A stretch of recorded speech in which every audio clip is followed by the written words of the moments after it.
Hi, everyone. Welcome to the fourth and final video of the Common Concerns Digitization 101 series. My name is Caitlin Oyakun, and I am the Archives Director at Densho.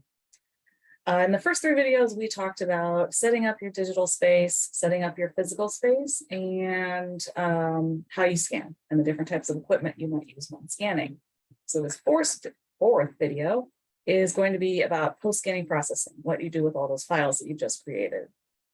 We're going to go through 4 different topics: digital image editing, metadata and cataloging, importing into a DAMs, and backing up your files, which is obviously very important. I'm going to talk about editing your files first, but before I walk you through how Photoshop and Adobe work, I want to talk about our file types that we use here at Densho. We have 3. They're masters, mezzanines, and derivatives. The masters are our most important. They're kind of the raw file that comes off of either the flatbed or the camera that you've used. They're uncompressed, and we haven't edited them in any way. So they're just straight as they were when you scanned them. The mezzanines are the file that you create from the mezzanine that you've done your editing work on. So straightening, cropping, that type of thing. But these are still really high resolution, large files. And the third are derivatives, which are kind of more of your access files. You can use these as thumbnails or to give to researchers for informational purposes. And they don't have as high a preservation need because you're really creating them from these masters and mezzanines. Anyway, those are the 3 types of files that you want to think about. I'm going to stop sharing for a moment, flip over to Photoshop. At Densho, the 2 main pieces of software we use when editing files is Photoshop and Adobe Acrobat. We use Adobe Acrobat when we have multi-page documents or letters or things like that we need to stitch together, and we can create a PDFA in Adobe Acrobat. And I'll show you that next. First, just the basics about editing a photo. So here you can see this is definitely a master. It's got the target, it has like on its side, and you can see in the file name that it says master.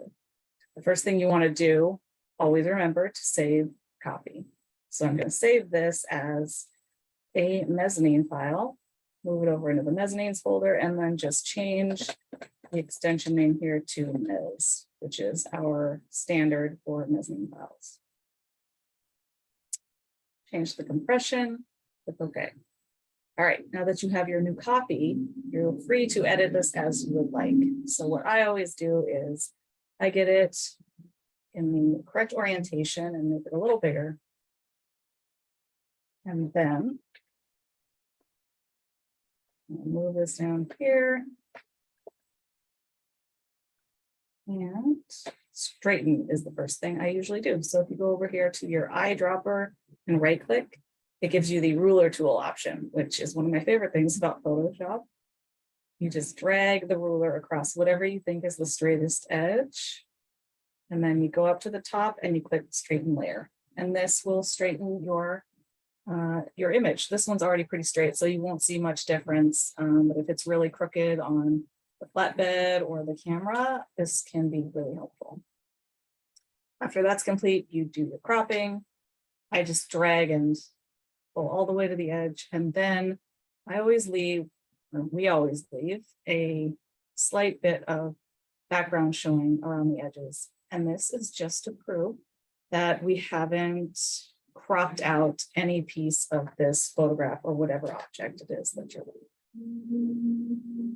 All right. And then the last thing I do is we do slight level adjustments, which changes the color. Usually I'll drag this dark one over to the edge of this. And then if there's any space here, drag that over. So just kind of do that. And a couple things you want to remember with colors and any sort of editing really is, first, each monitor will have a different color. So some monitors are more accurate than others. So we really kind of recommend not focusing too much on what the color is on your monitor unless you're pretty sure that that monitor is really accurate. And there is software that you can buy to color correct your monitors, which can be helpful, which is why when I'm doing levels, I just use the little toggle thingies to move it in. The other thing you want to remember is that you don't want to do a ton of editing to these mezzanine files. They should be an accurate representation of what the object looks like in real life.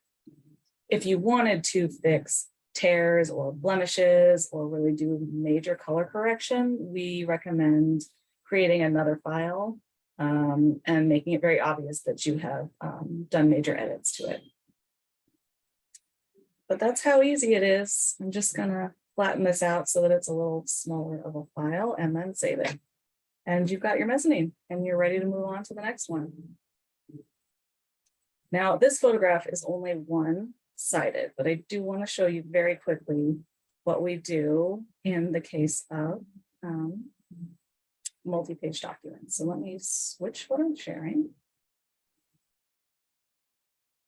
So if I go into my mezzanines folder,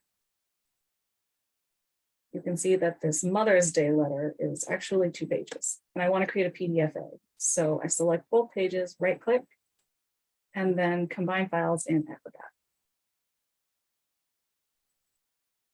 Now, let me make sure that I'm sharing the right screen for you, just in case.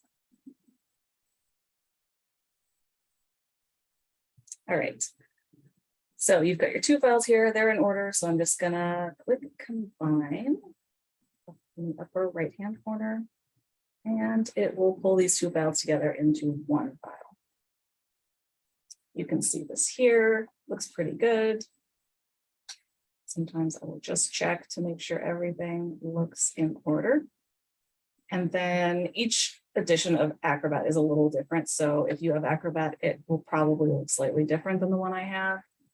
But if you go to Tools and Print Production, this is how we create our PDFAs. We do pre-flight, which allows us to hopefully create a PDFA. And I'm not going to go through the major steps. I'm just kind of quickly showing you how this can be done. You can always go in and learn more about how to do this. Let me find my folder. That's names. All right, so I'm going to rename this. MG. And I just named it the same thing. It's a different file type, so it'll be fine. And then it'll go through its process, and it's created a PDFA, which in archives is the standard we use for PDFs. So that was very simple. Again, that was really quick, but you can always look at tutorials showing you how to use both PDFA and Photoshop. So I'm going to go back to my screen share and go back into my PowerPoint. And we're moving on to our next thing, which is metadata and cataloging. I'm just going to very briefly go through this so that I can show you our Excel spreadsheets and what we do here at Densho. But these are considered good principles when you're creating metadata for your objects. You want to think about archival community standards when you're doing this, supporting interoperability. So can you export your metadata and import it into an entirely different system? There's a lot of standards that help with that. Authority control and content standards, so like controlled vocabularies, things like that. You always want to talk about conditions and terms of use for these digital objects, which will be different for every object, and supporting long-term curation and preservation. Metadata records are objects themselves and therefore should have the qualities of good objects. All right, that went one too far.